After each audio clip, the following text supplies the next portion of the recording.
মধ্যপ্রাচ্যে যুদ্ধের আছে আগুন, জ্বালানির দাম দেশে ফের পেট্রোল ডিজেলের মূল্য বৃদ্ধি। শুক্রবারের পর ফের আজ বাড়লো জ্বালানির দাম। আরো বিস্তারিত জানাবে আমাদের সঙ্গে রয়েছেন বিশ্বজিৎ সাহা।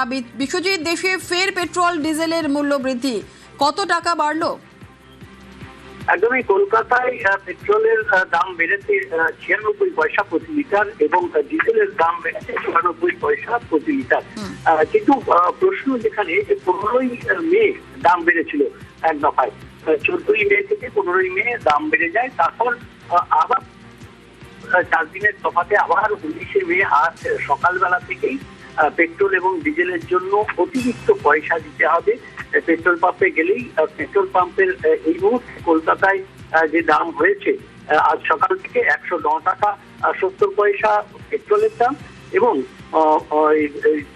ডিজেলের দাম হয়েছে 96 টাকা 7 পয়সা। অর্থাৎ সাধারণ যারা ডিজেল ব্যবহার করেন প্রত্যেকেই স্কুটি, বাইক থেকে শুরু করে গাড়িতে সেই পেট্রোল ডিজেলের দাম, এছাড়াও নানান কাজে পেট্রোল ডিজেল পরিবহনের একটা বড় মাধ্যম। কাজেই যুদ্ধের যে পরিস্থিতি, সেই পরিস্থিতির যে প্রভাব, তাতে সাধারণ নাগরিকের উপর একটা বোঝা যেন ক্রমশই চাপছে।